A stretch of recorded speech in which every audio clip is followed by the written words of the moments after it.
Across the nation today, 538 electors met in their respective states to cast their electoral votes for president. After California cast its 55 ballots, Joe Biden passed the required 270 votes needed to affirm his presidential victory. And for more on the Electoral College and the way it works, we're talking with Suzanne Schott, a political science professor at North Central College. Suzanne, thanks for being with us today. How are you? I'm doing great. Thanks so much for having me. I'm glad to talk with you. So this has been the most tumultuous and contested election that we have seen in our lifetimes here. How would you describe the way the process unfolded today? We heard a lot about so-called faithless electors. It doesn't sound like we saw any of that, but what's your take today?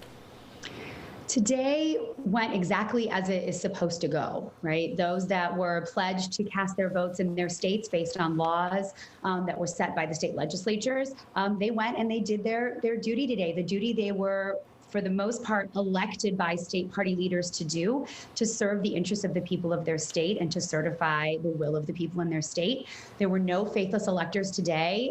So this would be, there's been 10 elections in the past 18 now that have had faithless electors.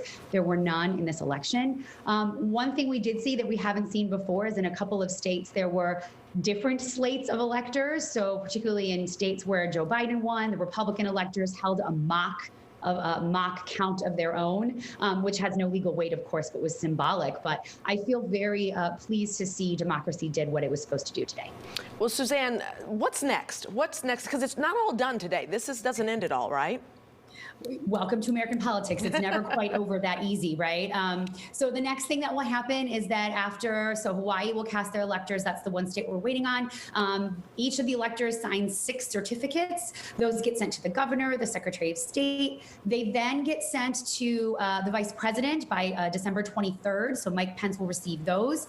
The new Congress gets seated on January 3rd, and then the Congress will certify the votes, those electoral college votes, on January 6th. So the new Congress will be seated, and then the House and Senate in a joint session will preside over the counting and certification of the Electoral College results. Well, there's been a lot made of the Trump campaign, the GOP making some final-ditch play to try to block this in Congress. How likely do you think that is to have any merit? It has no merit, nor will it have success. It is merely symbolic, as I will note. Most of these, and not all of the lawsuits were, particularly the one that went to the Supreme Court from Texas last week. We are likely to see a House member or a few object to the votes. Those, I'm sure President Trump right now is shoring up support from House members. It would take one senator to also sign off on an objection. And without a sign off from a senator, the objection goes nowhere. Even if it does, and a senator signs off on it, then the votes would have to go to the House and Senate, and each of them would vote separately to accept the objection. Neither of those will pass, and we are right back where we are today, in fact. Do you foresee that happening, since it's so much contention? Yeah, I definitely think that there will be House members that object. I think it's very unlikely that a senator will join in.